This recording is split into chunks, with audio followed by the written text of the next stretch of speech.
नमस्कार, मी Preeti HK recipe मराठीमध्ये तुमचं सर्वांचं खूप खूप स्वागत आहे। तर आज आपण बनवणार आहोत गावरान पद्धतीचं झणझणीत असं पिठलं।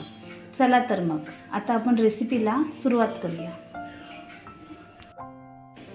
तर आज आपण झणझणीत पिठलं बनवणार आहोत। त्यासाठी इथे मी घेतलेल्या इथे शेवग्याच्या शेंगा आहे बघा, 2 शेवग्याच्या शेंगा मी ते कट करून घेतलेल्या आहेत। आणि आज आपण पिठल्यामध्ये शिमला मिरची टाकणार आहोत। हे बघा, एक शिमला मिरची मी अशी कट करून घेतलेली आहे। तर आज आपण गावरान पद्धतीचं शेवग्याच्या शेंगा टाकून आज पिठलं बनवणार आहोत। चला तर मग आता आपण पुढची रेसिपीला सुरुवात करूया। तर पिठलं आपण प्लेन सुद्धा बनवतो, म्हणजे नुसतं कांद्यावर सुद्धा बनवतो आणि शेवग्याच्या शेंगा टाकून सुद्धा, म्हणजे आपली आई आजी वगैरे बनवायची त्या पद्धतीने सुद्धा बनवतो। पण आज आपण शेवग्याच्या शेंगा आणि शिमला मिरची असं टाकून आज आपण झणझणीत असं पिठलं बनवणार आहोत। त्यासाठी इथे मी 2 शेवग्याच्या शेंगा कट करून घेतलेल्या आहेत आणि एक शिमला मिरची। तर आपण इथे तेल गरम करत ठेवलं आहे। त्यात आपण टाकणार आहोत अर्धा चमचे मोहरी। मोहरी छान अशी तडतडून द्यायची आहे। मोहरी तडतडली ना की फोडणी कशी छान बसते एकदम। आपली मोहरी तडतडायला लागलेली आहे। आता आपण त्याच्यामध्ये अर्धा चमचा जिरे टाकणार आहोत। त्यानंतर चिमूटभर हिंग। इथे मी 4 मिरच्या आणि 10-12 लसूण पाकळ्यांचा इथे मी ठेचा करून घेतलेला आहे, म्हणजे खलबत्त्यामध्ये ते कुटून घेतलेलं असं। थोडं परतून घेऊया। तुम्ही अशी मिरची टाकली तरी चालणार आहे, पण असं ठेचून टाकलं ना की चांगला एकदम फ्लेवर येतो। हे बघा, आता आपल्याला याच्यामध्ये टाकायचं आहे बारीक चिरलेला कांदा। इथे एक मोठा कांदा मी बारीक चिरून घेतलेला आहे। त्यानंतर कढीपत्ता। आता कांदा आपल्याला मस्त असा गोल्डन होईपर्यंत चांगला परतून घ्यायचा आहे।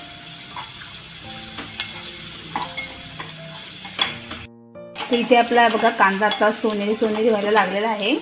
आता आपण याच्यामध्ये टाकणार अर्धा चमचे हळद। मिक्स करून घेऊया।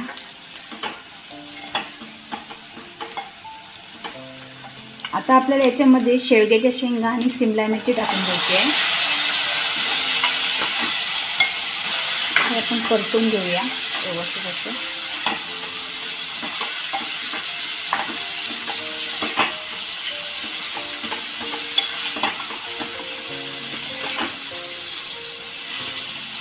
आता हे आपलं परतून झालेलं आहे। आता आपल्याला काय करायचं आहे, आपल्याला शेंगा थोडा शिजून घ्यायच्या, कारण की पिठलं शिजायला जास्त वेळ नाही लागत आहे। त्यासाठी पहिले आपण झाकण ठेवून या शेंगा छान अशा वाफून घेणार आहोत।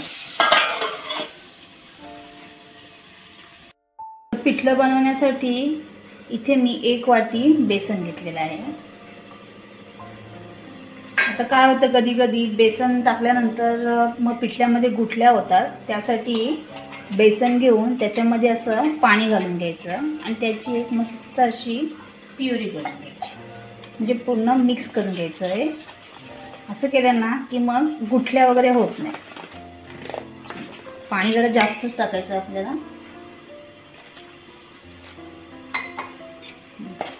आणि व्यवस्थित असे आपल्याला मिक्स करून घ्यायचं। आता जे गुठल्या आहेत ना ते सर्व आपल्याला अशा काढून घ्यायचे।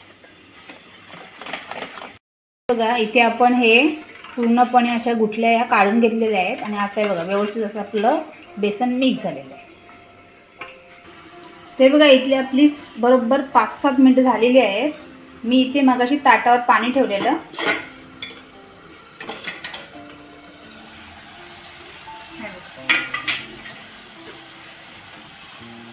आता इथे आपले शेंगा आता शिजलेलेच आहेत, पण एकदम नाही शिजलेले आहेत। हे बघा, अशा तुटतायत त्या, म्हणजे शिजलेले आहेत, कारण की अजून आपल्याला पिठल्यामध्ये सुद्धा या शिजून घ्यायचे। आता आपण जे मगाशी प्युरी करून घेतलेली आहे बेसनची, ती आता आपल्याला याच्यामध्ये टाकून घ्यायची।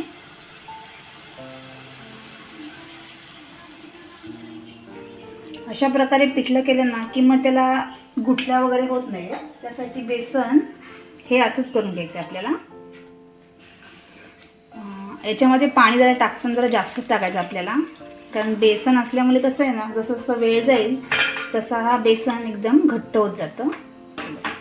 हे आता आपल्याला मिक्स करून घ्यायचं आहे. मस्त वास येतो एकदम. मिरची आणि लसूण आहे ना, त्याला तुम्ही ठेचा करूनच असं बनवा पिठलं, खूप छान होतं एकदम. वास तर खूप भारी येतो. हे बघा, आता आपल्या याच्यामध्ये मीठ घालून घ्यायचं आहे,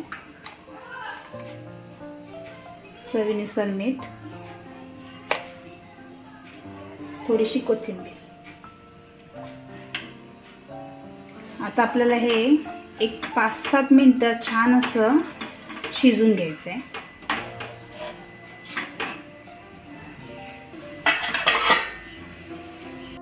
तर इथे आपले 7 ते 8 मिनटं झालेली आहेत. हे बघा, मस्त अशी वाफ निघालेली आहे.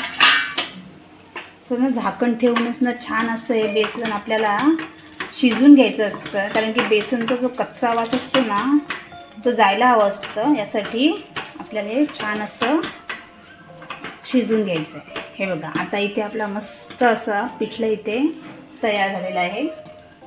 थोडीशी कोथिंबीर घालूया आणि मिक्स करूया.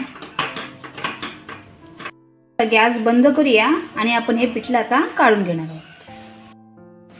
तर इथे आपलं झणझणीत असं गावरान पद्धतीचं पिठलं आता रेडी झालेलं आहे. पाहू शकता तुम्ही किती छान झालं एकदम, आणि मस्त दिसतं एकदम. हे तुम्ही भाकरीसोबत ना एक नंबर लागतं हे. जर तुम्हाला माझी रेसिपी आवडली असेल तर रेसिपीला लाईक करा, शेअर करा आणि चॅनलला सबस्क्राईब करा. धन्यवाद.